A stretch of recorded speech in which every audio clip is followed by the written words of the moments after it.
Dr. Tamara Bennett stared at the flight attendant's dismissive face, her first-class boarding pass crumpled in her trembling hand. 60 seconds ago, she'd been a respected cardiologist.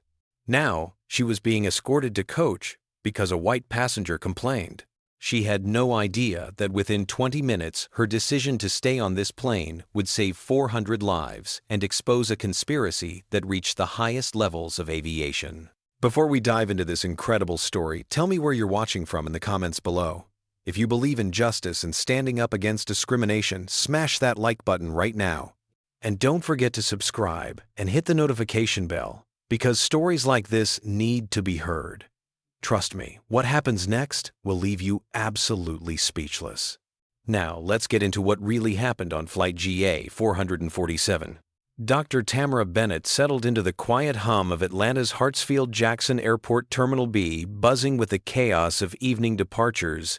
At 42 years old, she'd earned every gray hair, hidden beneath her carefully styled locks, every line around her eyes, from 15 years of saving lives at Chicago Memorial Hospital.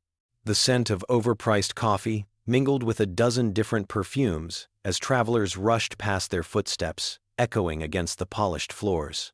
Announcements for departing flights crackled through overhead speakers, but Tamara barely heard them anymore. After 3 days at the National Cardiology Conference, her mind was still processing the groundbreaking research she'd presented on stroke prevention in underserved communities. The standing ovation still rang in her ears, yet exhaustion had settled deep into her bones. Flight GA 447 to Chicago was her ticket home, her escape from hotel beds and conference room chairs. She'd splurged on first class with her own hard-earned money, a small reward after presenting research that could change thousands of lives. The boarding pass felt substantial in her hand as she made her way down the jetway, her carry-on bag containing a laptop full of patient files she was reviewing, and a framed photo of her parents, both educators who'd sacrificed everything to put her through medical school. As she stepped into the cabin, soft lighting bathed the leather seats in a warm glow, and the temperature-controlled air offered immediate relief from the humid Atlanta evening. Seat 3A waited by the window, promising legroom her 5'8" frame desperately needed after standing in heels for 12 hours straight during yesterday's panel discussion. The first-class cabin exuded that carefully manufactured luxury airlines used to justify the ticket price. Plush leather seats wide enough to actually be comfortable, ambient lighting that didn't give you a headache, and enough space between rows that you didn't feel like a sardine in a can. Tamara placed her black leather handbag in the overhead compartment, keeping only her tablet and a medical journal within reach. A flight attendant approached, blonde hair pulled back in a severe bun, her smile professionally bright but her eyes oddly cold as they swept over Tamara. The name tag read, Brenda. Something in that gaze made Tamara's shoulders tense, a familiar prickle of awareness that came from years of being the only black woman in rooms full of white colleagues. She pushed the feeling aside, reminding herself of her mother's words that had carried her through medical school residency and countless moments of doubt. Work twice as hard to get half as far. The mantra had served her well, but some days the weight of it felt crushing.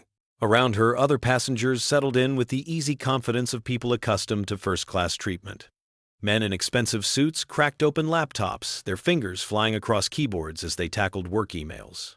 A woman across the aisle flipped through Vogue diamond rings, catching the light. Everyone looked relaxed, entitled to be there. Tamara noticed she was one of only 2 people of color in the entire first-class section. The observation wasn't new, just tiresome. She directed her attention out the window, where ground crew loaded luggage into the belly of the Boeing 777, their orange vests bright against the darkening sky. Behind her, 3 men in airline maintenance uniforms discussed hydraulic systems and routine checks, their technical jargon a comforting backdrop. Tamara had always found security and expertise, whether medical or mechanical. These men clearly knew their craft. She thought about the patient waiting for her back in Chicago, a 67-year-old woman named Loretta, whose experimental treatment Tamara had pioneered. Loretta's echocardiogram results would be ready Monday, and Tamara felt cautiously optimistic.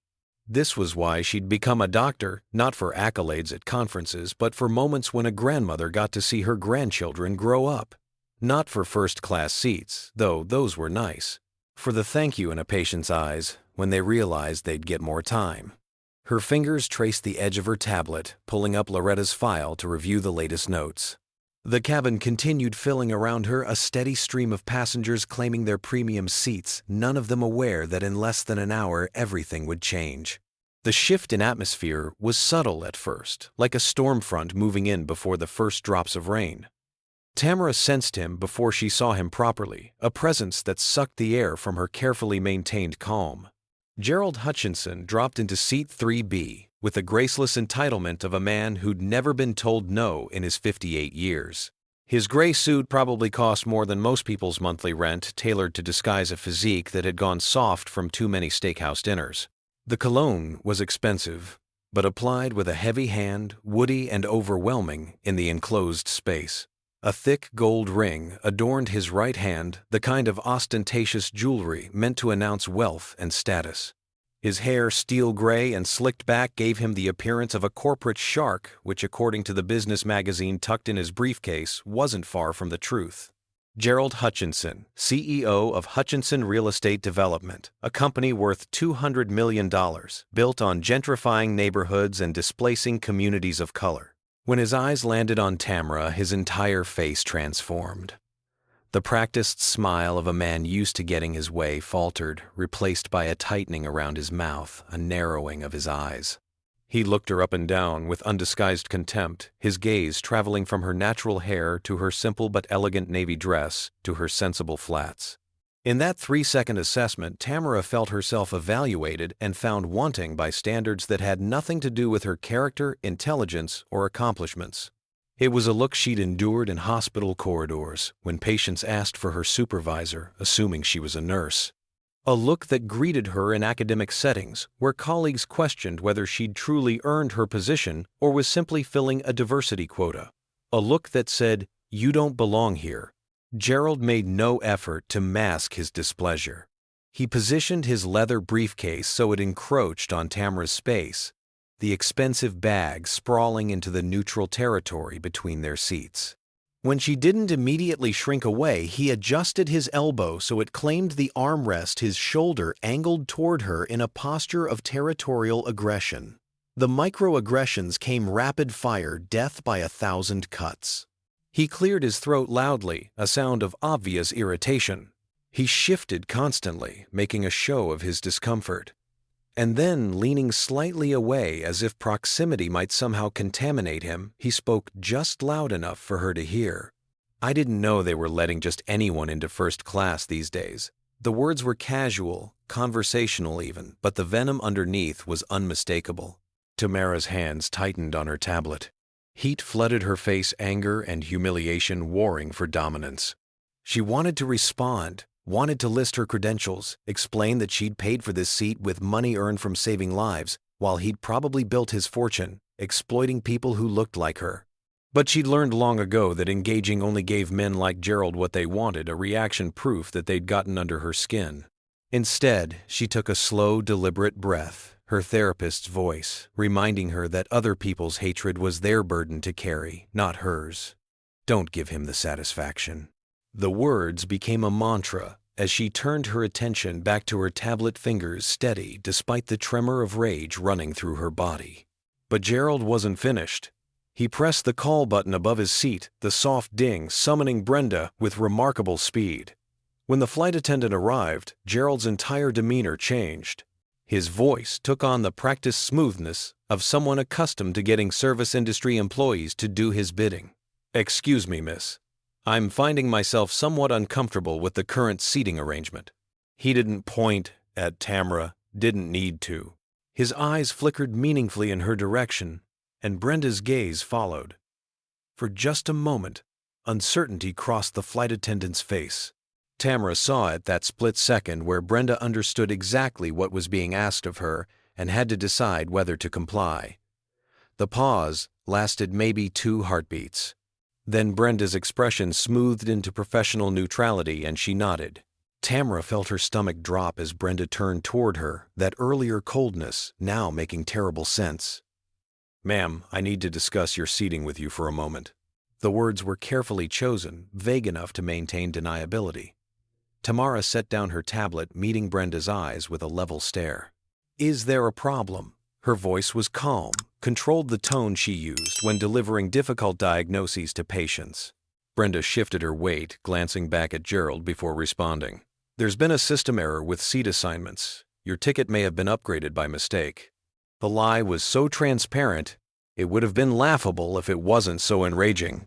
Tamara pulled out her phone with deliberate slowness, scrolling to her email, turning the screen so Brenda could clearly see the confirmation from 3 weeks ago.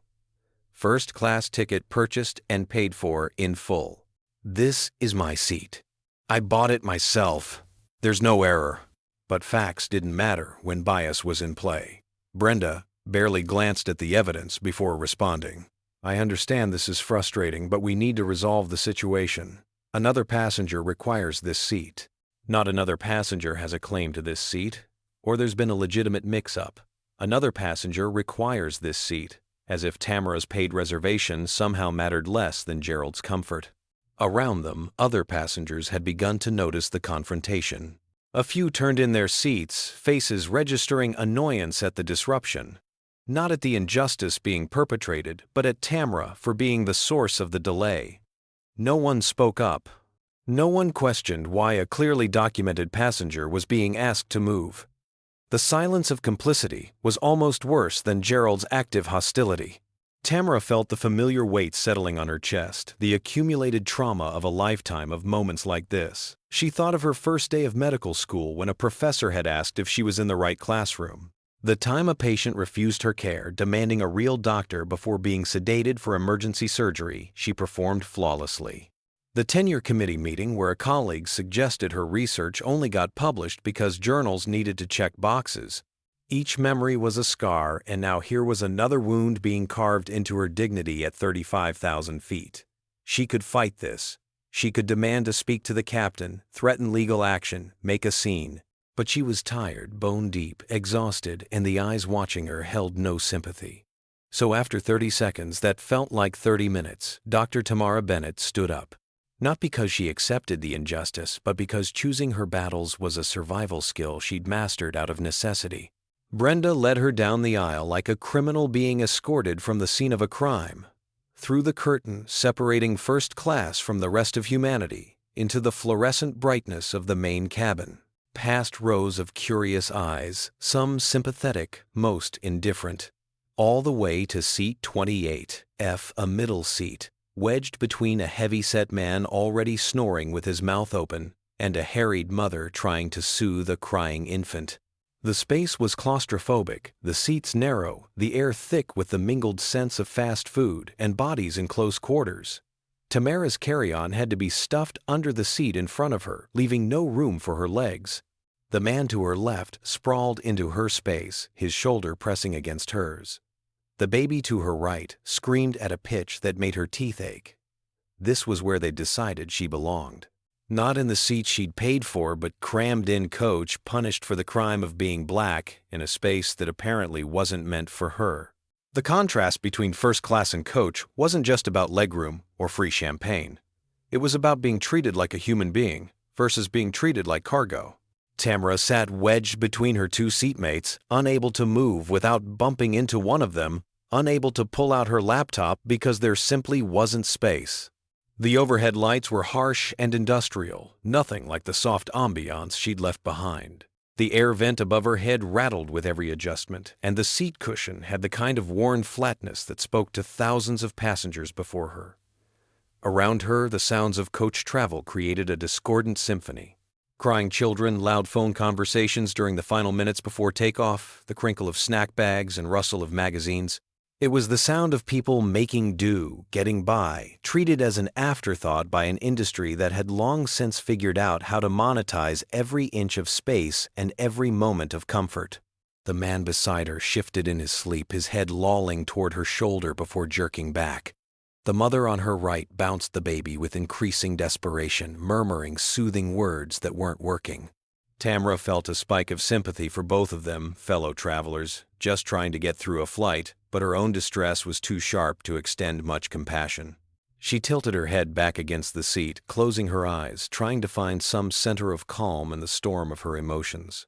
Instead, her mind filled with memories she'd spent years trying to put into proper perspective. Her dissertation defense at Johns Hopkins, presenting groundbreaking research on cardiac inflammation markers, only to have Dr. Patterson lean back in his chair and ask with thinly veiled skepticism whether she'd had assistance with her statistical analysis. The implication clear as crystal. Surely a black woman couldn't have produced this level of scholarship on her own. Or the time during her residency when she'd correctly diagnosed a patient with a rare arrhythmia that 3 attending physicians had missed. Instead of praise, she'd received a lecture from Dr. Morrison about not overstepping her position, about waiting for more experienced doctors to reach conclusions. The patient's life had been saved by her intervention, but she'd been written up for insubordination. She'd learned quickly that being right while black was somehow more offensive than being wrong while white. Medical school had been a minefield of these moments. Study groups that somehow never had room for her. Professors who called on her only when discussing health disparities in minority communities, as if her expertise began and ended with her skin color. The whispered conversations she wasn't meant to overhear about diversity admissions and lowered standards, never mind that her MCAT scores were in the 98th percentile and her undergraduate GPA was perfect. The worst had been the patients. Not all of them, not even most, but enough that she'd developed a thick skin out of necessity. The ones who'd take one look at her and ask when the real doctor was coming. The ones who'd request someone else making transparent excuses about personality conflicts or wanting a second opinion. The ones who'd clutch their purses tighter when she walked in the room as if a physician in a white coat with a stethoscope around her neck might somehow pose a threat to their belongings. She'd saved lives, belonging to people who didn't think she was qualified to touch them. She'd held the hands of dying patients who'd initially refused her care, earning their trust in their final moments through sheer competence and compassion. And still on her best days and her finest moments, there was always someone ready to assume she was less than. From her cramped middle seat, Tamara could see up the aisle into first class, where Gerald sat sprawled in the seat that should have been hers. He'd already been served champagne in an actual glass, not the plastic cups economy passengers received. His legs were stretched out comfortably, his laptop open on the tray table that folded down smoothly, instead of sticking like the one in front of her. As she watched Brenda stop by his seat with a warm smile, offering him a warm towel and asking about his beverage preference with the kind of attentive service Tamara had been looking forward to. Gerald took the towel without even glancing up, without a word of thanks, accepting the service as his due. Then he looked up, caught Tamara watching, and smiled. Not a friendly smile, a triumphant one. The smile of a man who'd reasserted the natural order as he understood it, who'd put an uppity black woman back in her place. Rage flooded through Tamara's body, hot and electric. Her hands curled into fists on her lap. Her jaw clenched so hard her teeth ached. 14 years of medical training, countless lives saved research, published in the most prestigious journals, and still, she was sitting in coach because a racist couldn't stand sharing armrest space with her. The injustice of it was suffocating. And yet what option did she have? If she complained more forcefully, she'd be the angry black woman causing problems. If she demanded her seat back, she'd likely be removed from the flight entirely. The system was designed this way, rigged, so that people like Gerald always won, and people like her always had to swallow their dignity and accept mistreatment with grace. Don't make waves, don't cause a scene. Be twice as good to get half as far. The rules that governed her existence were exhausting. Nearby, another passenger leaned toward his companion, a woman who might have been his wife. He spoke in a stage whisper, clearly intending to be overheard. They really should verify qualifications before letting people buy first-class tickets. Just because you have money doesn't mean you have class. His eyes cut meaningfully toward Tamara, making it clear who he meant. The woman nodded sympathetically, as if they were discussing a real problem rather than engaging in casual racism. Tamara heard every word. Each one landed like a physical blow. She stared straight ahead, refusing to react, refusing to give them the satisfaction. But inside she was screaming. Inside, she was that little girl in second grade being told by a guidance counselor that maybe she should consider more realistic career goals than becoming a doctor. Inside, she was 19, and having a professor tell her that affirmative action was really just reverse discrimination. Inside, she was every age she'd ever been and every slight she'd ever endured, all piled up into this one unbearable moment. The captain's voice crackled over the intercom, professional and reassuring. "Ladies and gentlemen, this is Captain Rhodes. We've been cleared for takeoff. Flight attendants, please prepare the cabin." The familiar routine began. Demonstrations of seatbelts. Everyone already knew how to use oxygen masks. Everyone hoped they'd never need exits that seemed impossibly far away in an emergency. Tamara went through the motions of securing her seatbelt, her movements automatic. The plane began to roll, backing away from the gate, the gentle motion belying the power of the massive engines.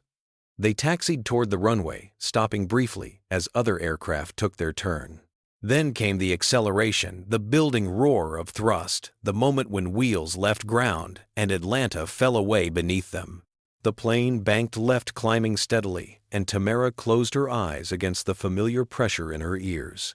Another flight, another reminder that in some spaces, no amount of achievement could overcome the assumptions people made about who belonged and who didn't. 15 minutes into the flight, the seatbelt sign dinged off, releasing passengers to move about the cabin. Around Tamara, people unbuckled and stretched retrieved laptops from overhead bins queued for the lavatories. The plane had reached its cruising altitude of 35,000 feet, that strange space between earth and sky where everything felt suspended temporary. Tamara pulled out the medical journal she'd stuffed under the seat, determined to focus on something productive rather than dwelling on the humiliation still burning in her chest.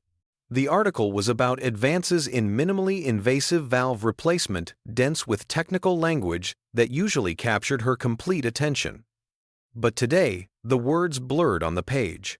Her mind kept circling back to Gerald's smug face, Brenda's cold indifference, the casual cruelty of strangers who decided her presence was somehow offensive. Then she heard it. A sound so subtle most passengers didn't register it at all. A metallic ping, sharp and brief, coming from somewhere behind her. Tamara's head lifted, her doctor's instincts suddenly alert. For 15 years, she'd worked in emergency medicine before specializing in cardiology, and those years had trained her to notice things others missed. The slight catch in someone's breathing that signaled a pending collapse, the particular quality of silence before a patient crashed, the wrong color, wrong sound, wrong feeling that meant something was critically off. This sound had that quality.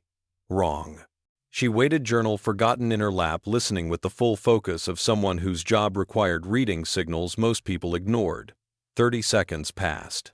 The background noise of the cabin continued conversations, and coughs, and the steady white noise of air circulation. Maybe she'd imagined it. Then it came again. Louder, this time a definite metallic stress noise followed by a vibration that ran through the frame of the aircraft. Subtle enough that the man beside her didn't even stir in his sleep, but Tamara felt it in her bones. Her eyes went to the window, scanning what she could see of the wing and engine. Everything looked normal. The engine nacelle smooth and unbroken, the wing steady. But something was wrong. She knew it with the certainty of someone who'd learned to trust her instincts because lives depended on it. Across the aisle and 2 rows up, she noticed another passenger reacting. An older man, maybe 70, with weathered hands and alert eyes. He was looking around, too, frowning, his body language suggesting the same unease Tamara felt. Their eyes met for a second, and in that glance was recognition. "You heard it, too." Tamara pressed the call button above her seat, waiting for a flight attendant to respond. A minute passed, then another. Finally, Ruby appeared, the young black flight attendant Tamara had noticed earlier. Up close, Ruby looked no more than 25, her uniform crisp, her expression professionally pleasant, but with shadows of stress around her eyes. "Yes, ma'am. Can I help you?" Her voice was kind, genuinely so, and Tamara felt a flicker of connection. "I'm concerned about something I'm hearing from the back of the plane. A metallic sound and vibrations that don't feel normal." Ruby's smile stayed in place, but her eyes flickered with something that might have been worry quickly suppressed. Flight dynamics can create all kinds of sounds, ma'am. I'm sure it's nothing to worry about. But Tamara leaned forward, lowering her voice. I'm a cardiologist. I'm trained to notice patterns to pick up on signs others miss. This isn't normal turbulence, and that sound shouldn't be happening. Ruby's professional mask slipped for just a second, revealing genuine uncertainty. She glanced toward the cockpit, then back at Tamara. Ma'am, I appreciate your concern, but I can't just go bothering the pilots because a passenger heard a noise. There was no condescension in her tone, just the weariness of someone caught between protocol and instinct. Please, Tamara insisted, just ask them to check. If I'm wrong, I'm wrong. But if I'm right. She left the sentence unfinished, the implication clear. Ruby studied her for a long moment, some internal calculation happening behind her eyes. Finally, she nodded. I'll mention it to the senior flight attendant, but please, don't alarm other passengers. I'm sure everything is fine. As Ruby walked toward the front of the plane, Tamara watched her go, that knot of anxiety in her stomach pulling tighter. 5 minutes crawled by. The journal lay forgotten in her lap. The baby beside her had finally stopped crying, worn out, and sleeping against her mother's shoulder. The snoring man continued his rhythmic breathing. Normal sounds, normal scenes, everyone trusting that the metal tube hurtling through the air at 500 miles per hour was perfectly safe because it almost always was. Except when it wasn't. Tamara thought about the maintenance logs she'd glimpsed once during a hospital tour of a medical transport helicopter. The meticulous records, the careful tracking of every component, every inspection, every repair. Aviation safety was built on that kind of vigilance, on never assuming everything was fine just because it usually was. The man she'd noticed earlier, the one who'd also reacted to the sound, unbuckled his seatbelt and moved carefully down the aisle toward her. He was tall and lean, his face deeply lined by sun and time, with the careful movements of someone whose body had seen decades of hard use. Excuse me, he said, quietly leaning down so as not to disturb other passengers. You heard it too, didn't you? That sound. Tamara nodded, gesturing to the empty aisle seat across from her, since her row was full. He sat extending his hand. Fletcher Morrison, retired aviation engineer, worked maintenance on commercial aircraft for 42 years. Relief flooded through Tamara. Dr. Tamara Bennett. Cardiologist. I know I heard something wrong, but I wasn't sure if I was being paranoid. Fletcher shook his head grimly. You're not paranoid. I've heard that sound before. Long time ago, but I never forget sounds like that. It's a stress fracture, probably in the hydraulic system. Could be a line starting to fail. Now, before we continue with what happened next, I need to pause and ask you something. If you were on this plane and heard a doctor and an aviation engineer both saying something was wrong, would you trust their expertise or trust that the crew knows best? Comment number 1 if you think Tamara and Fletcher should push harder to be heard, or comment number 2 if you think they should wait for the crew to handle it. And if you're as invested in this story as I am, go ahead and hit that like button and make sure you're subscribed, because what happens next is absolutely crucial. The question is, can they convince the crew before it's too late? Let's find out. Tamara leaned closer to Fletcher, keeping her voice low enough that nearby passengers wouldn't overhear and panic. How serious are we talking? What happens if a hydraulic line fails completely? Fletcher's expression was grim, his weathered face settling into lines that spoke of hard truths delivered over many years. On a plane this size, there are redundant systems. Hydraulic systems A and B. If one fails, the other should compensate. But if that sound means what I think it means, there's structural stress happening that shouldn't be. And if both systems are compromised, he didn't finish the sentence, didn't need to. Tamara understood enough about aviation to know that hydraulic systems controlled everything from the wing flaps to the landing gear. Without them, a plane became an uncontrollable projectile. We need to tell someone. Someone who'll actually listen. Tamara stood determination, overriding the anxiety, twisting in her gut. She made her way down the aisle toward the rear galley, Fletcher following close behind.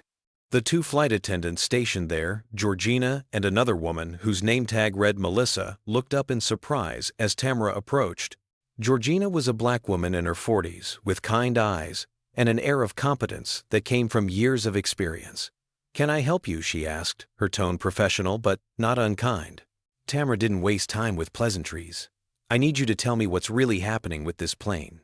I heard sounds that shouldn't be there, and this gentleman is a retired aviation engineer who agrees something's wrong." Georgina's expression shifted, professionalism warring with something that looked like fear. "Ma'am, I can't discuss operational details with passengers." "I'm not just a passenger. I'm Dr. Tamara Bennett, and I've spent 15 years learning to recognize when something's critically wrong. Please." Tamara put every ounce of authority she possessed into those words. Georgina looked at Melissa, some silent communication passing between them. Finally, Georgina sighed, her shoulders dropping. "There's been a warning light in the cockpit. Hydraulic pressure fluctuation in System B. The captain and first officer are monitoring it, but they said it's still within operational parameters." Fletcher made a sound low in his throat. "Monitoring it won't help if it fails suddenly." "That sound we heard means the problem's getting worse, not better." Georgina's face went pale. "I'm just telling you what they told us. They said not to alarm passengers." Tamara's eyes scanned the galley and landed on a maintenance log clipboard hanging on a small hook by the galley wall. She reached for it before anyone could stop her, flipping through pages of technical notes and sign-offs. Her medical training had made her adept at reading technical documentation and parsing jargon to find crucial information. 3 pages in, she found it. A note dated 3 days prior, written in neat block letters that made her blood run cold. Hydraulic line B showing minor seepage at junction point 47. Leak rate .02 liters per hour, within acceptable parameters for continued operation.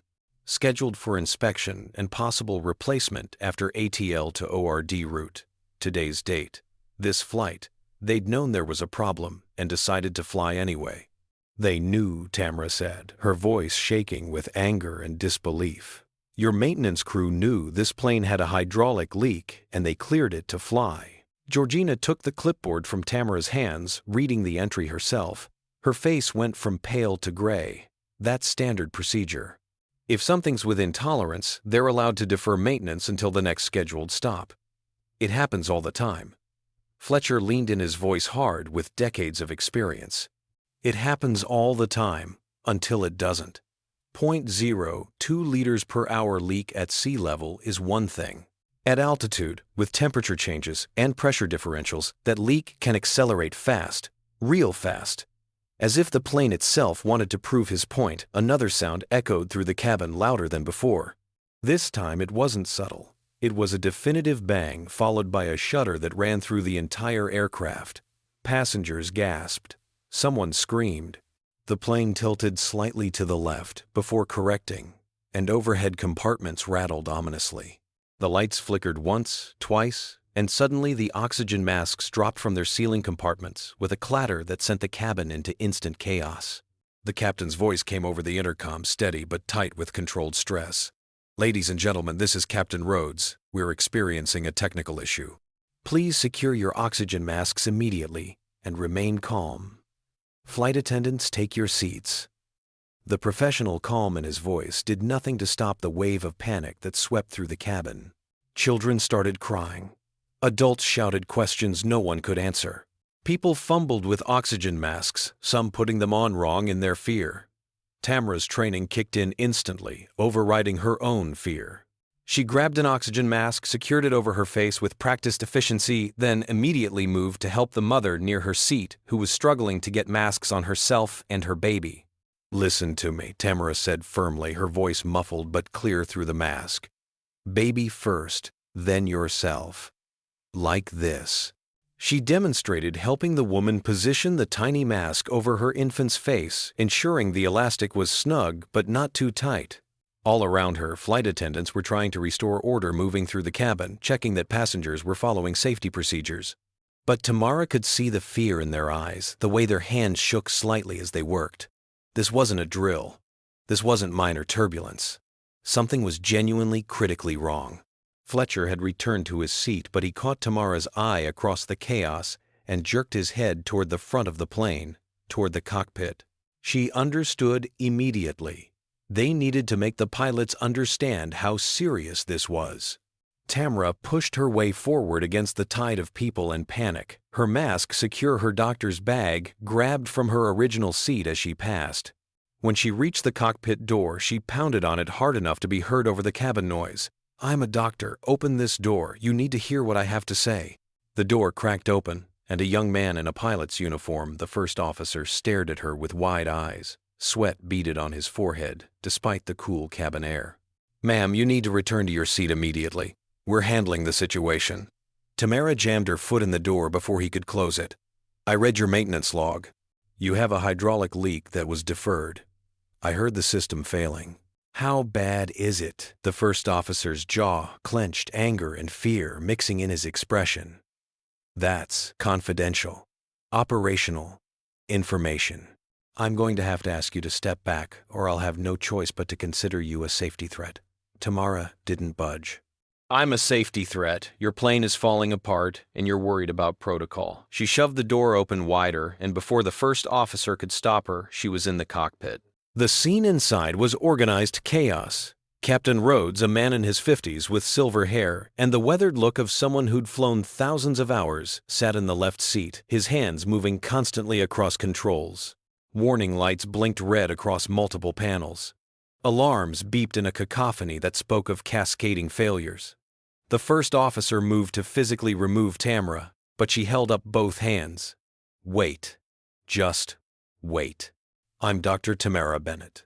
I've been in emergency rooms for 15 years. I know what a crisis looks like, and I know what happens when people don't listen to warnings until it's too late. Tell me the truth." "How bad is this?" Captain Rhodes glanced back at her, and in that moment she saw a man carrying the weight of 400 lives, and knowing he might not be able to save them. Both hydraulic systems are degrading. B is almost completely failed. A is compensating, but it's showing pressure drops now too.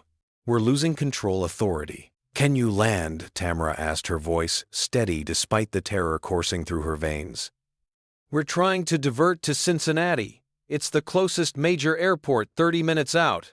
"But if System A fails before we get there..." Captain Rhodes didn't finish that sentence either. Tamara did the math in her head. 30 minutes at current degradation rate versus time to total system failure. The numbers didn't work. You won't make it. You need to land now. Emergency landing wherever we can. The first officer turned on her, his face flushed. "We can't just land a 777 in the middle of nowhere. We need a proper runway, emergency equipment, ground support." Tamara met his eyes, putting every ounce of conviction she had into her words. "And you need this plane on the ground before you have no way to control it. 30 minutes is too long. You have 10, maybe 15 before complete hydraulic failure? Find something closer.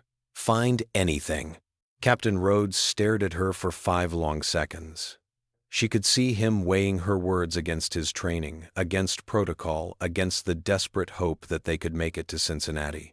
Then he looked at his instruments, at the steadily dropping pressure readings, at the limited control response he was getting from his inputs, and he made a decision that would save 400 lives. "First Officer Chen, pull up the charts. Find me the closest runway that can handle our weight, civilian or military. I don't care if it's rated for this aircraft or not. We're going down." The first officer's fingers flew across the navigation display, his earlier hostility replaced by focused professionalism as the reality of their situation sank in. "There's a regional airport, sir. 12 miles southwest. Runway is 6,000 feet, way under the 8,000 we normally need, but it's our best shot." Captain Rhodes didn't hesitate. "Set course. Send emergency transponder code 7700. Get Louisville Center on the radio and tell them we're declaring an emergency." He toggled the cabin intercom, and when he spoke, his voice carried the kind of calm authority that came from years of training for exactly this nightmare scenario. "Ladies and gentlemen, this is your captain. We are executing an emergency landing. Cabin crew emergency positions. Passengers assume brace position. This is not a drill." Tamara didn't wait for permission to leave the cockpit. She burst back into the cabin to find organized chaos already underway. Ruby and the other flight attendants were shouting instructions, moving through the aisles, checking seatbelts, helping passengers prepare. But fear was spreading faster than information, people crying and praying and clutching each other. Tamara knew that panic killed as surely as any system failure. She grabbed the microphone from the nearest flight attendant station, keying it on. "Listen to me, my name is Dr. Tamara Bennett. I am a cardiologist, and I need everyone to follow my instructions exactly." Her voice, amplified through the cabin speakers, cut through the noise. People turned toward her, desperate for someone to tell them what to do, how to survive. "We are going to land safely, but I need you to follow emergency procedures perfectly. Remove your shoes. Take off your glasses. Remove anything sharp from your pockets. Secure all loose items." She was making eye contact with passengers as she spoke, using every technique she'd learned in 15 years of delivering crisis news to families. Be firm, be clear. Give them actions to focus on, because action was the antidote to helpless panic. "When I tell you to brace, you will put your head down between your knees, arms covering your head, feet flat on the floor. If you're holding a child, secure them in your lap, head against your chest. We will do this together, and we will be okay." She believed it as she said it, forced herself to believe it, because if she didn't, the fear would win. Fletcher stood up near the center of the cabin, his voice booming with the authority of 4 decades in aviation. "She's right, I'm an aviation engineer. Do exactly as she says and we'll walk away from this." The psychological effect was immediate. 2 authority figures, calm and competent, transformed the energy in the cabin from blind panic to focused preparation. Tamara handed the microphone to Ruby and moved quickly through the rows, checking passengers, helping them brace correctly, offering words of reassurance, even as her own heart hammered against her ribs. An elderly woman grabbed her hand, eyes wide with terror. "Am I going to die?" Tamara squeezed her hand firmly. "Not today. Keep your head down and hold on tight." As she moved toward the first-class cabin, a part of her brain registered the bitter irony. She'd been kicked out of this section, humiliated and dismissed, and now she was fighting to save every person in it. When she reached row 3, Gerald Hutchinson looked up at her, his face drained of all color, his earlier arrogance completely gone. "Please," he whispered, his voice breaking. "I don't want to die. Please help me." For one crystalline moment, Tamara felt the full weight of her power. She could walk away. She could let him face this terror alone as payment for his cruelty. But she was a doctor, and her oath didn't come with exceptions for people who didn't deserve her care. "Put your head down, arms over your head, feet flat. You're going to be fine." Her voice was professional, empty of warmth, but not deliberately cold, just factual. Gerald's eyes filled with tears. "I'm sorry. For before. I was so wrong. I'm so sorry." Tamara didn't acknowledge the apology. There wasn't time, and it didn't matter in this moment. She moved on, checking the rest of first class, then returned to coach to help a mother who'd passed out from hyperventilation. Tamara knelt beside the woman, checking her pulse, steady and strong, then gently tapping her cheeks. "Stay with me. I need you conscious. Your son needs you." The woman's eyes fluttered open, unfocused and terrified. "That's it. Look at me. Breathe with me. In through your nose, out through your mouth." Tamara demonstrated keeping her own breathing slow and controlled, even though every instinct screamed to let the panic take over. The woman mirrored her breath, steadying color returning to her face. "Good. Now I need you to hold your boy tight, just like this." Tamara positioned the child against his mother's chest, showing her how to brace safely. "You can do this. You're strong enough." The plane shuddered violently, dropping what felt like 100 feet in a second. Screams erupted throughout the cabin. Tamara grabbed the nearest seat to keep from falling, her stomach lurching into her throat. The lights flickered again, and she heard the engines change pitch, a grinding quality that shouldn't be there. Captain Rhodes' voice came over the intercom, strained now the veneer of calm cracking. "Brace, brace, brace. 30 seconds. Tamara sprinted back toward her seat but didn't make it. She threw herself into the nearest empty spot, a flight attendant jump seat, and buckled herself in with shaking hands. Across from her, Ruby did the same, and their eyes met. Two black women, both trying to stay professional, both terrified. Ruby reached across the small space and grabbed Tamara's hand. Neither spoke. There was nothing left to say. The descent was brutal. Tamara felt the plane dropping at a rate that couldn't be controlled, more of a barely managed fall than a landing. The ground was rushing up to meet them, visible through the windows in flashes of green fields and gray runway. She caught sight of emergency vehicles, tiny from this altitude, lights flashing as they raced to position. The pilots were doing everything possible to line up the approach, but without full hydraulic control, it was like trying to steer a car with no steering wheel, relying on brake pressure and weight shifts to approximate direction. The runway built for small regional jets looked impossibly short for their massive 777. They were coming in too fast at the wrong angle, but it was this or nothing. The wheels hit hard, so hard that Tamara's teeth clacked together despite her clenched jaw. The impact reverberated through the entire structure of the plane, metal shrieking in protest. People screamed. Overhead compartments flew open, raining luggage and coats and duty-free shopping bags. The plane bounced once, a sickening moment where the wheels left pavement before slamming down again. Captain Rhodes was on the brakes with everything he had, but the hydraulic failure meant reduced braking power. They were decelerating, but not fast enough. The end of the runway was approaching at terrifying speed. Through the window, Tamara saw the runway end markers flash past. They'd overrun the landing strip and were now tearing across grass and dirt, the plane shuddering and tilting as the landing gear carved furrows in the earth.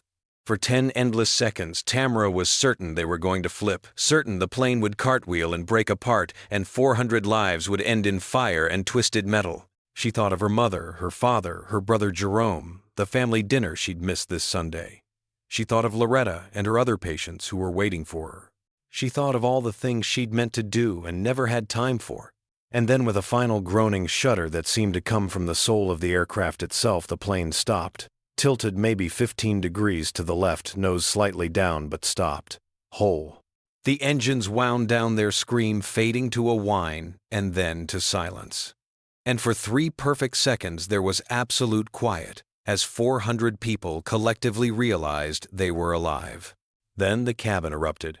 Not with screams this time, but with sobs of relief, with laughter edged with hysteria, with prayers of thanksgiving in a dozen different languages. Tamara's hands were shaking so hard she could barely unbuckle her harness. Ruby was crying, both hands pressed to her face. The emergency exits were opening slides, deploying with loud pops. Evacuate, evacuate, leave everything. The flight attendants trained for exactly this moved into action despite their own shock. Tamara stood on unsteady legs and immediately shifted into doctor mode. She moved through the cabin, checking passengers. A man clutching his arm, likely broken from the impact. A woman with a gash on her forehead where something had struck her.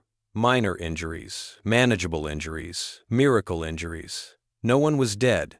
No one was even critically hurt. They'd done it. The Kentucky grass was soft under Tamara's feet as she stood 20 yards from the crippled plane, watching passengers stream down the emergency slides. Smoke poured from both engines, black and acrid, but no flames yet. Fire trucks surrounded the aircraft, foam spraying in great arcs, emergency personnel and reflective gear swarming the scene. Ambulances stood ready, their lights, painting the late afternoon in alternating red and white. Tamara had exited last, after helping an elderly man with a hip replacement navigate the slide after triple-checking the lavatories and overhead bins to ensure no one was left behind. Her legs were jelly, her hands still trembling with adrenaline, but she couldn't stop moving. 17 passengers needed medical attention. Minor stuff mostly, but it had to be documented, treated. She fell into the familiar rhythm of triage, assessing, prioritizing, directing EMTs to those who needed transport to the hospital. Ruby found her as she was splinting a fractured wrist, tears streaming down the young flight attendant's face. Without warning, Ruby threw her arms around Tamara, hugging her with desperate strength. "You saved us. You saved everyone."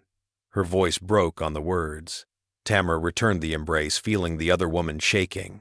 "We saved each other. You listened when I needed someone to hear me."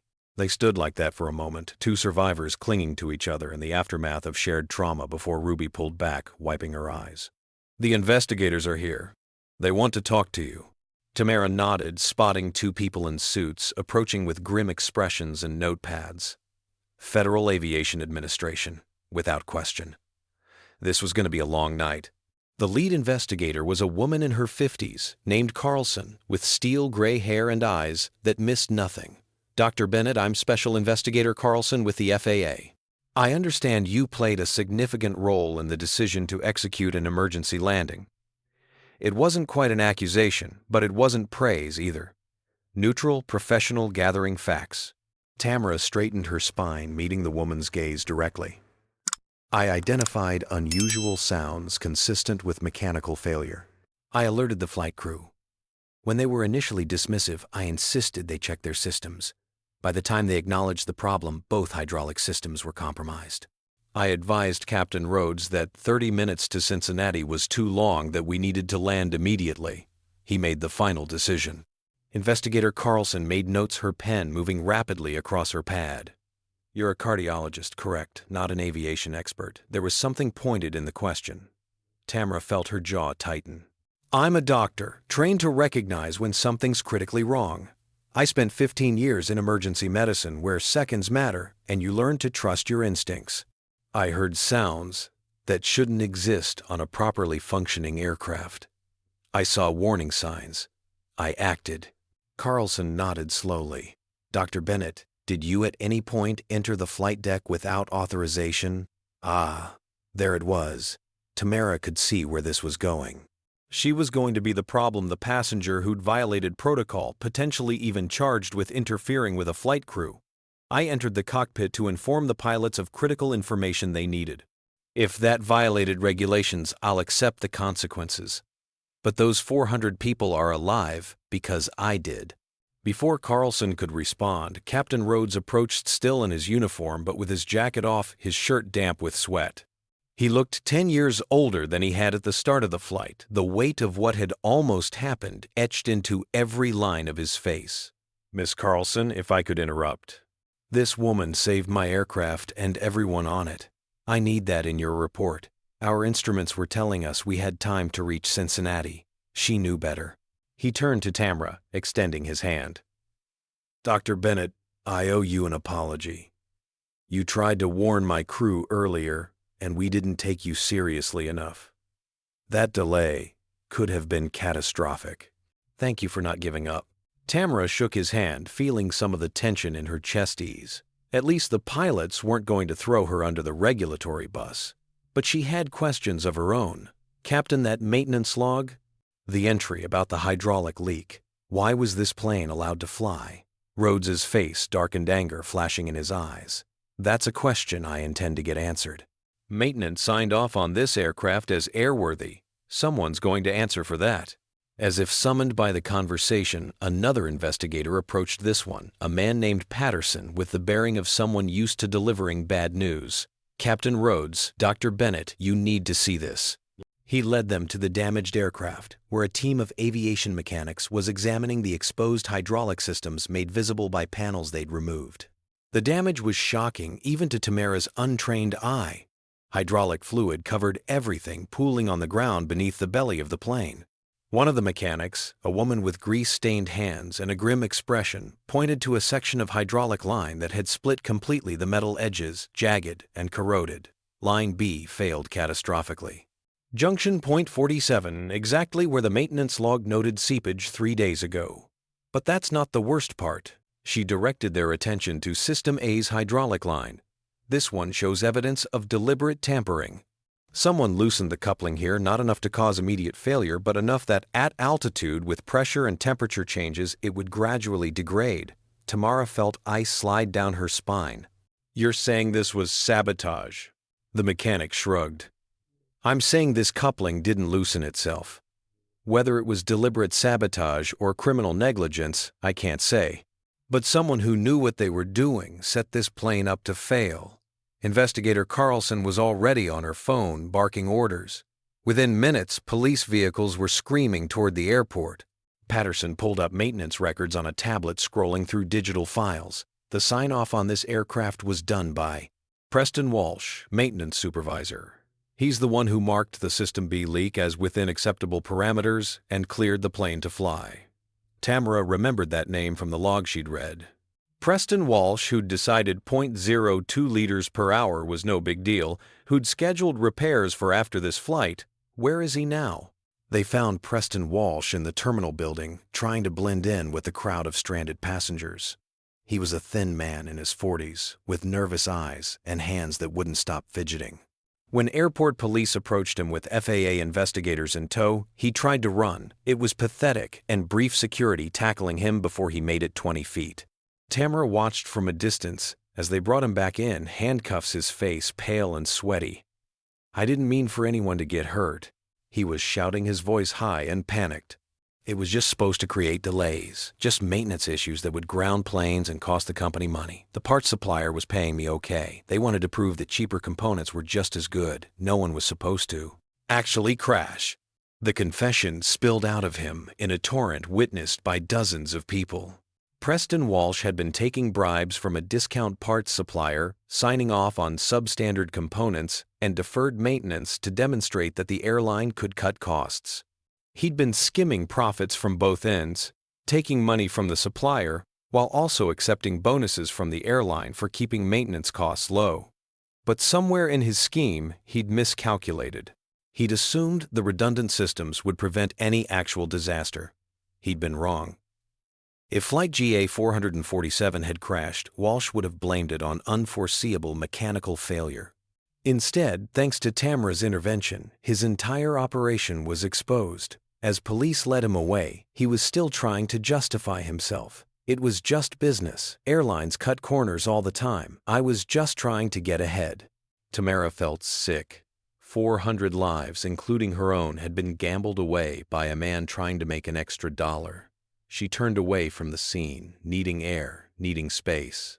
She found herself back near the damaged plane, looking up at the massive aircraft that had almost become their coffin. Fletcher Morrison stood there too, his experienced eyes surveying the damage. "You did good, Doc," he said quietly. "Trusting your gut like that. How many passengers you figure are on planes right now with the same kind of deferred maintenance, same corner cutting?" It was a sobering thought. "Hopefully today changes that," Tamara replied. "Hopefully this forces the industry to take safety more seriously." A commotion drew their attention. Gerald Hutchinson was pushing through the crowd of survivors, his expensive suit rumpled and dirty, his face still showing traces of the terror he'd experienced. He was looking for someone, and when his eyes landed on Tamara, he made a beeline straight for her. For a moment she tensed, wondering if even a near-death experience could overcome his ingrained prejudice. But when Gerald reached her, he didn't speak. Instead, he dropped to his knees in the grass, and he wept, great heaving sobs that shook his entire body. "I'm sorry," he choked out between gasps. "God, I'm so sorry. For everything. For how I treated you. For who I've been. You saved my life after I—" He couldn't finish, overcome by emotion. Tamara looked down at this man who'd been so casually cruel just hours ago, who'd wielded his privilege like a weapon. She felt no satisfaction in his breakdown, no sense of vindication. Just weariness and a complicated empathy. "Mr. Hutchinson, look at me." She waited until he raised his head, his eyes red and streaming. "Racism isn't just about hate. It's about assumptions. You assumed I didn't belong in first class because you've never questioned your privilege. You've never had to examine the biases you were raised with. That changes today. Use this. Use what you felt, what you learned. Examine every bias you have, and when you see injustice, speak up. Use your privilege to lift others up, not keep them down." Gerald nodded frantically. "How do I make this right? Tell me how to make this right." Tamara thought about that question about the complexity of repair when harm has been done. Start by actually changing. Not performative ally, ship real change. Educate yourself. Listen when people tell you about their experiences. Put your money and influence behind actual equity. And understand that you don't get to decide when you've done enough. That's not your call to make anymore. She extended her hand, helping him to his feet. It wasn't forgiveness exactly. Forgiveness was a process, not a moment. But it was a beginning which was more than she'd expected to offer. By evening, news crews had descended on the small regional airport. Helicopters circled overhead, satellite trucks lined the access road. The story was already breaking nationally. Doctor saves 400 lives in emergency landing. The footage was dramatic, the interviews emotional. But when reporters shoved microphones in Tamara's face, asking her how it felt to be a hero, she pushed back against the narrative. "I'm not a hero. I'm a doctor who did what any doctor would do." The real question everyone should be asking is, why was I removed from first class in the first place? Why did a passenger complain about sitting next to a black woman? And why did the airline comply with that racist demand? The question hung in the air, captured by a dozen cameras. And in that moment, Tamara shifted the story.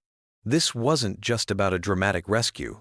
It was about the everyday racism that almost prevented that rescue from happening. Because if she'd been so demoralized, so defeated by the humiliation of being kicked to coach that she'd shut down emotionally, she might not have been alert enough to hear those critical sounds. She might not have had the confidence to push back against dismissive crew members. The intersection of racism and this near disaster wasn't coincidental. It was causal. And she was going to make sure everyone understood that. The reporter, a young black woman, nodded slowly, understanding dawning. "Can you tell us exactly what happened before the flight?" So Tamara did. She told the entire story, from Gerald's complaint to Brenda's compliance to her forced relocation. She told it calmly, factually, with the kind of clinical precision she used when presenting case studies. And she watched as outrage spread across the faces of everyone listening. Within 6 hours, Tamara's interview had been viewed 40 million times. Within 12 hours, hashtags were trending worldwide. Justice for Dr. Bennett, Black Excellence, Racist Airlines. The video of Tamara being escorted from first class, captured by a passenger and shared online, went viral in ways that made corporations panic. The airline's social media was flooded with angry comments, calls for boycotts, demands for accountability. By morning, the company's stock had dropped 18%. The CEO, a silver-haired man named Richard Donovan, who probably made more in a day than most people made in a year, called an emergency press conference. Standing at a podium with the airline's logo behind him, he delivered what was clearly a carefully crafted statement written by lawyers and PR professionals. "We at Continental Airways are deeply sorry for the experience Dr. Tamara Bennett endured on Flight GA 447. Her treatment was unacceptable and does not reflect our values or policies." The words were right, but they rang hollow.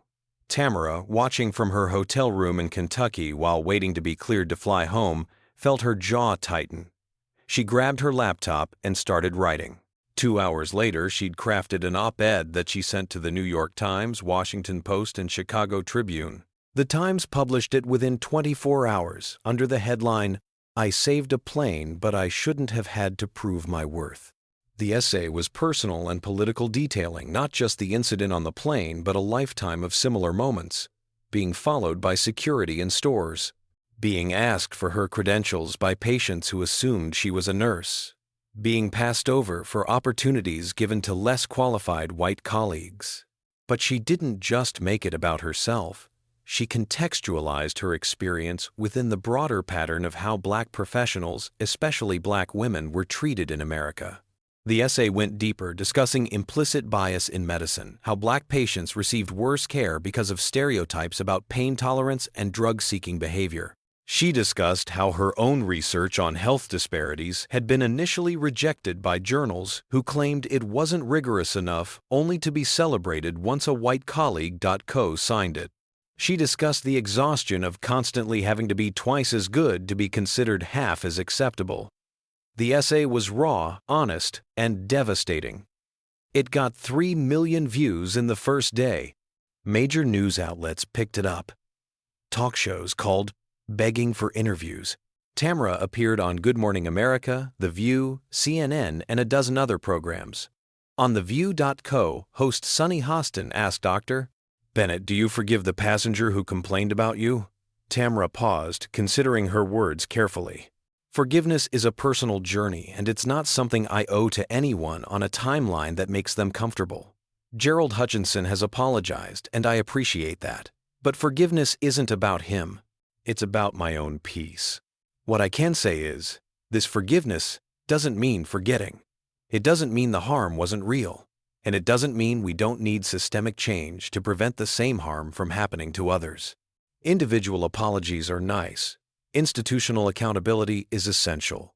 The institutional accountability came swiftly, driven by public pressure and legal liability. Continental Airways announced mandatory implicit bias training for all employees, from gate agents to flight attendants to pilots.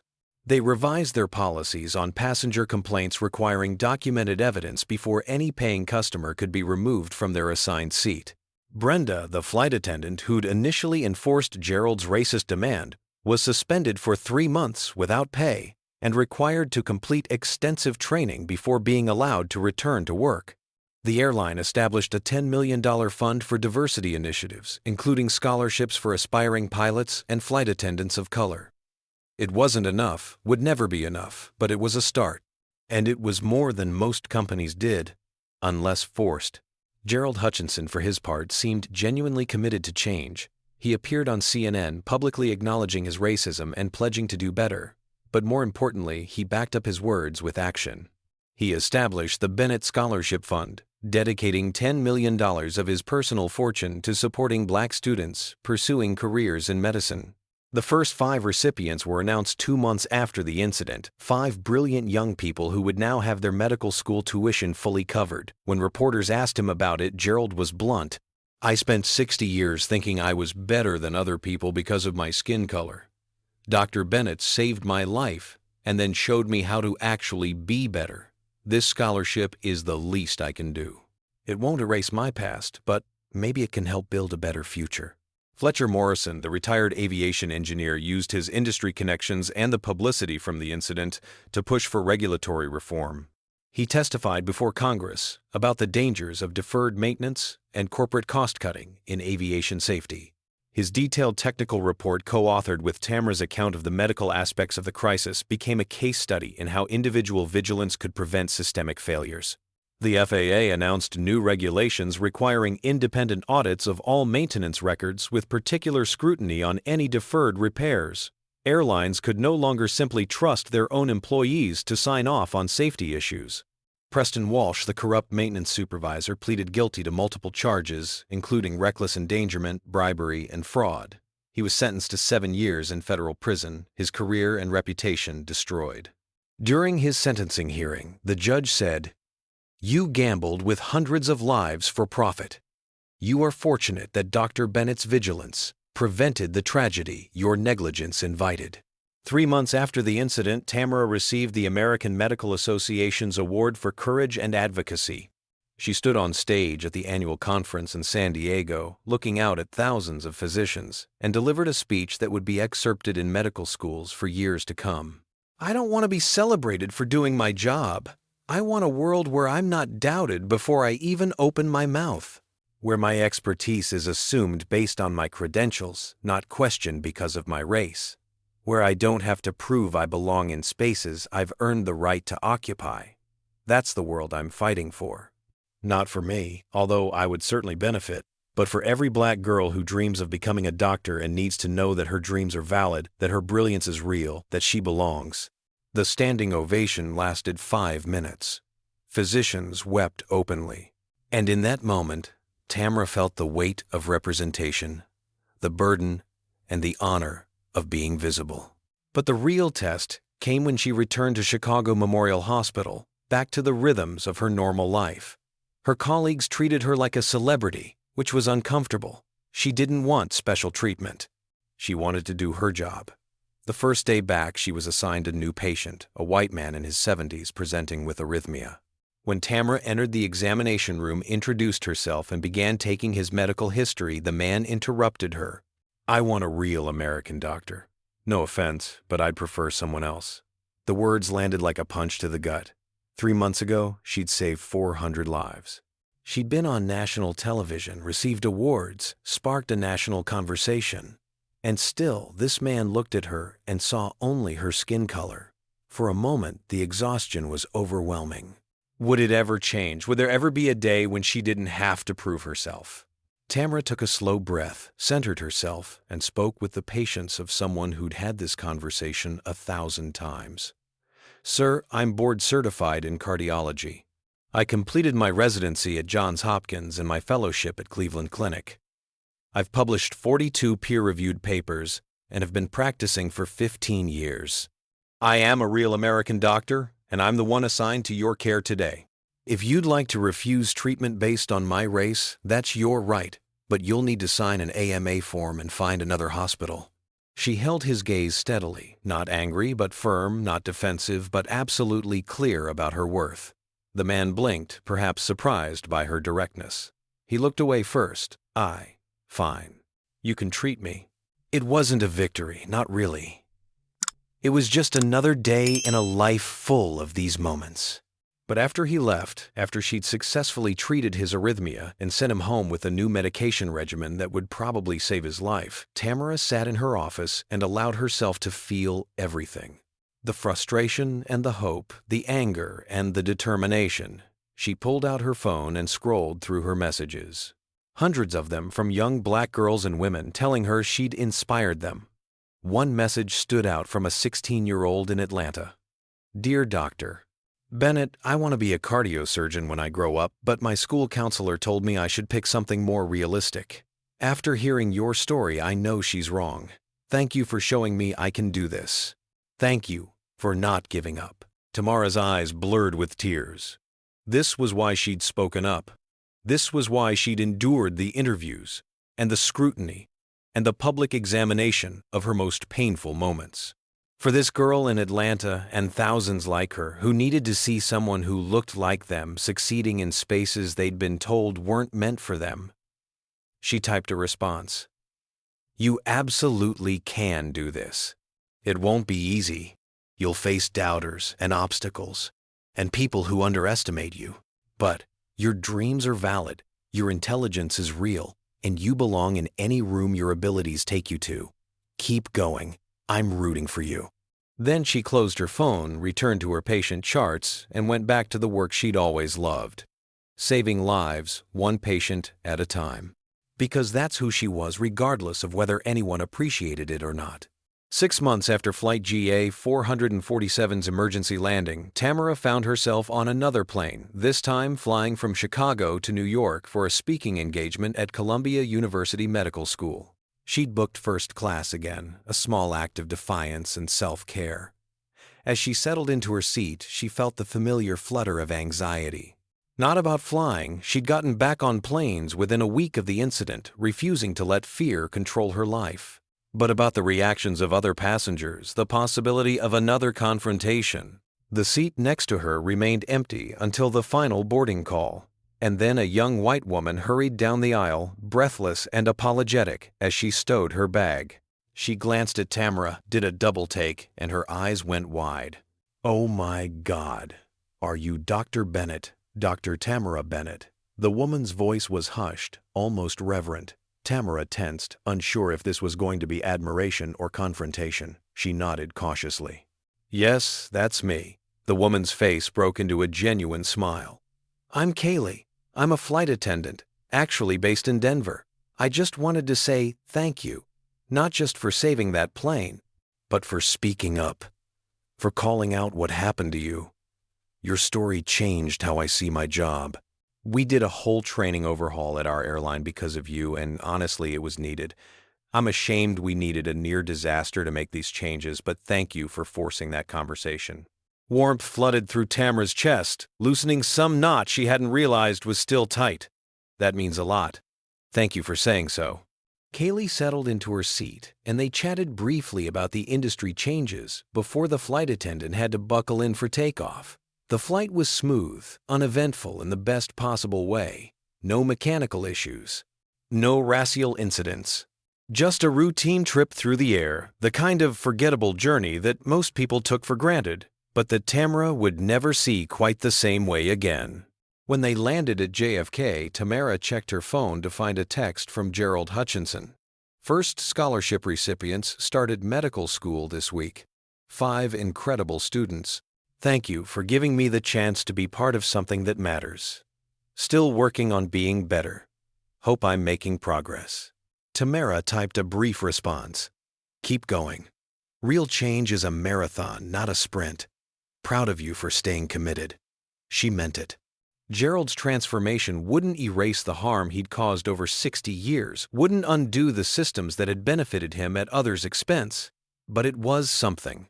One person examining their biases, using their resources for good, speaking up when they saw injustice. If she could multiply that by 1,000, by 1,000,000, maybe the world really could change. The taxi ride to Columbia took 40 minutes through Manhattan traffic, giving Tamara time to review her notes for the lecture.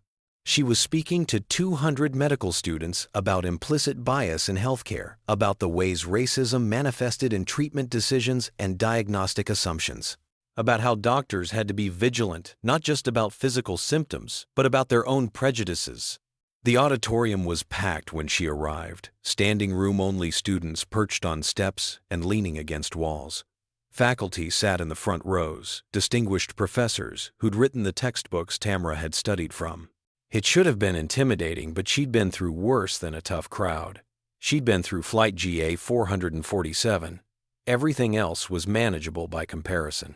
She stepped up to the podium, adjusted the microphone, and looked out at the sea of young faces, some black and brown, some white and Asian, all of them representing the next generation of healthcare providers. These were the doctors who would treat patients for the next 40 years. What she said today mattered. 6 months ago, I was told I didn't belong in first class on a commercial flight. Today, I'm here to tell you that you belong wherever your talents and hard work take you, regardless of what anyone else thinks. She paused, letting the words settle. But I'm also here to tell you that belonging isn't enough. We have to do better. We have to examine our assumptions, interrogate our biases, and commit to providing excellent care to every patient regardless of their race, gender, socioeconomic status, or any other factor that has nothing to do with their medical needs.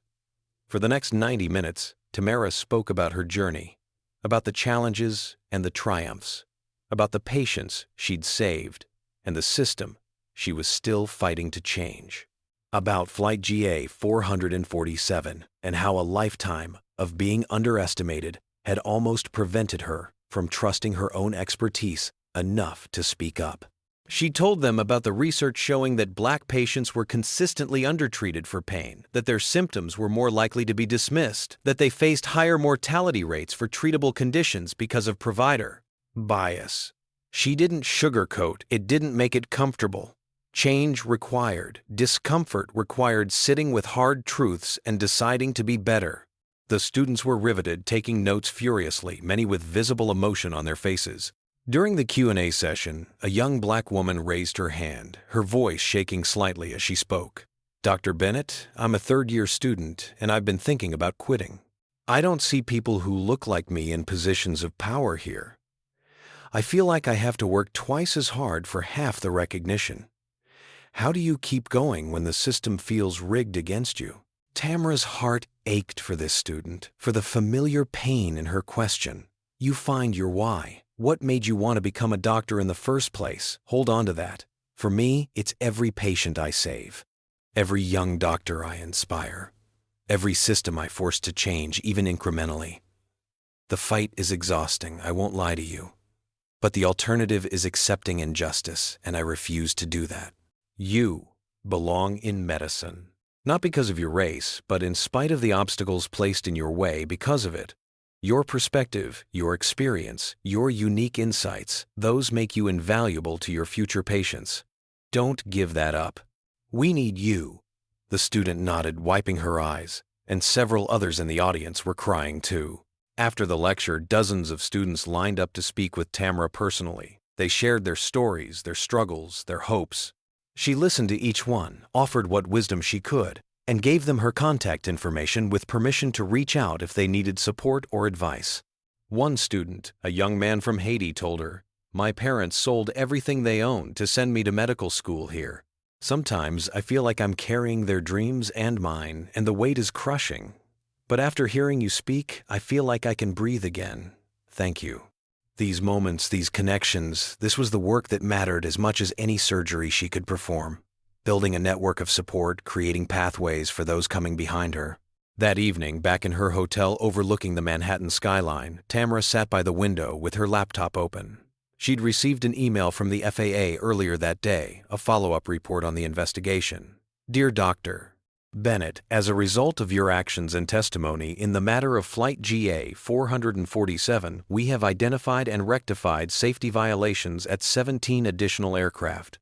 Independent audits have uncovered systemic issues with deferred maintenance across multiple airlines. Your vigilance has saved countless lives beyond the 400 on your flight. On behalf of the Federal Aviation Administration and every passenger whose life has been protected by the reforms your actions sparked, thank you. Tamara read the email 3 times, letting the magnitude of it sink in. 17 planes, thousands of passengers, an entire industry forced to take safety more seriously. It felt almost too big to comprehend. Her phone rang. Her mother's face appeared on the screen, and Tamara answered with a smile. "Hi, Mama." Her mother's voice was warm, proud, emotional. "Baby, I just watched your Columbia lecture online. Your father would have been so proud. I'm so proud." Tears pricked Tamara's eyes. Her father had passed away during her first year of medical school, a heart attack that had been sudden and devastating. She'd almost quit the grief, too overwhelming to imagine continuing. But her mother had sat her down and said, "Your father believed in you. Honor him by becoming the doctor he knew you could be." So she had. "Thanks, Mama. I hope I'm making a difference. You are. But baby, don't forget to take care of yourself too. You can't save everyone. You can only do what you can do." It was advice Tamara needed to hear.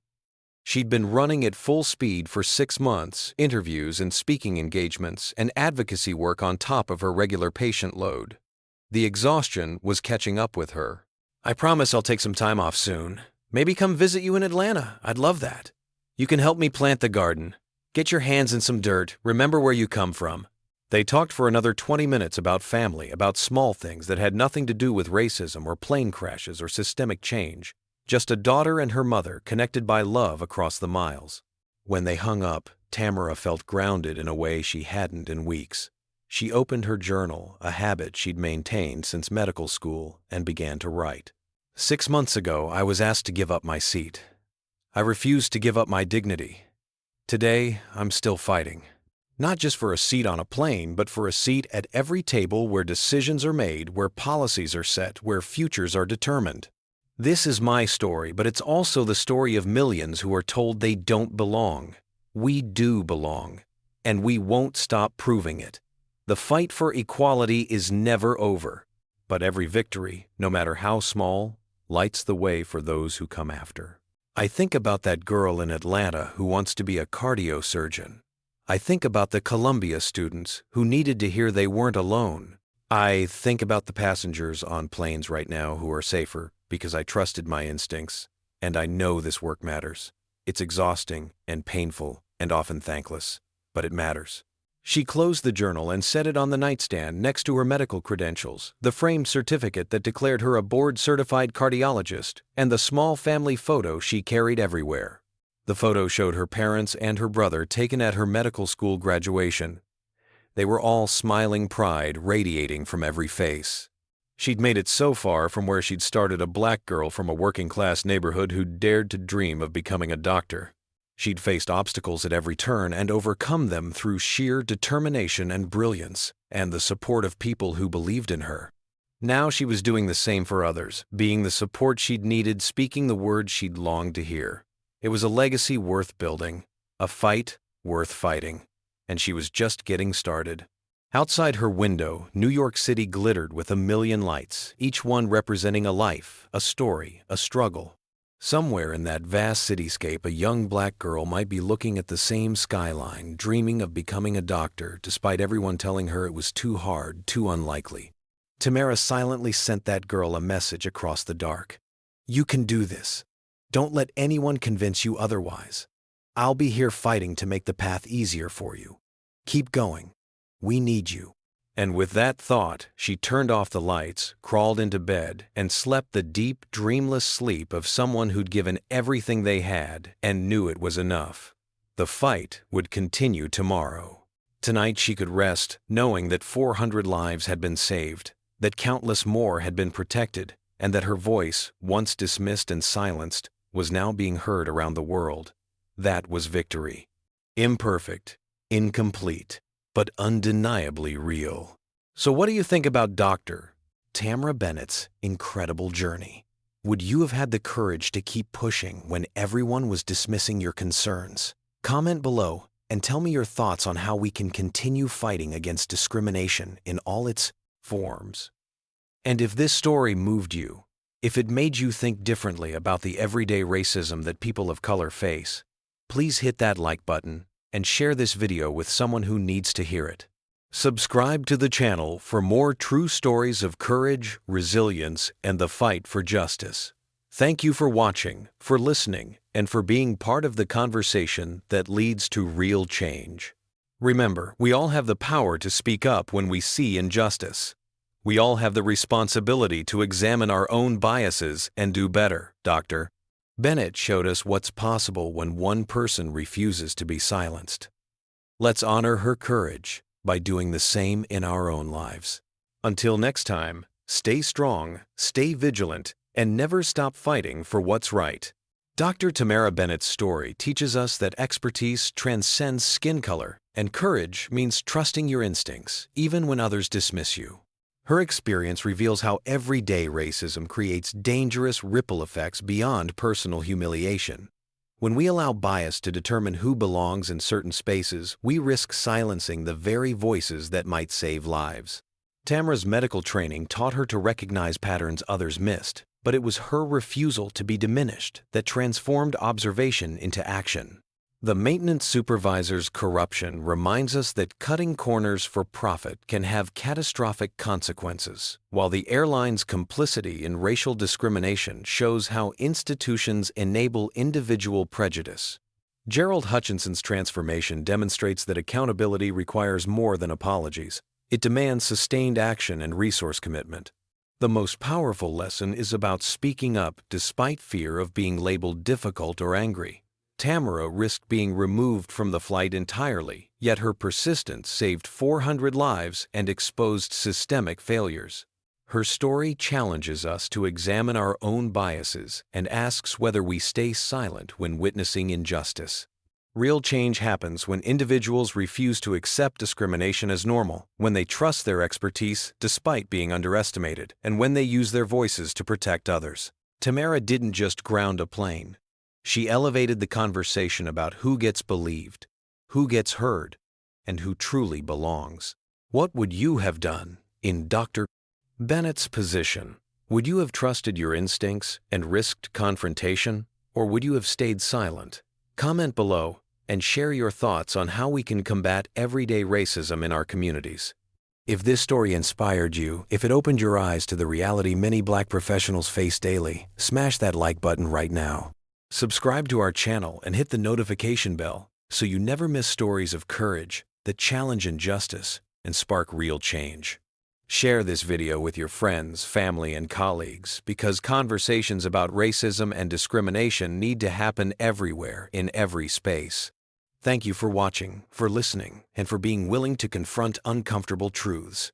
Dr. Tamara Bennett showed us that one voice refusing to be silenced can save lives and transform systems. Let her courage inspire yours. Stand up when you witness injustice. Trust the expertise of people who've been systematically underestimated. And never stop fighting for a world where everyone truly belongs. Until next time, stay vigilant, stay compassionate, and keep pushing for the change we desperately need.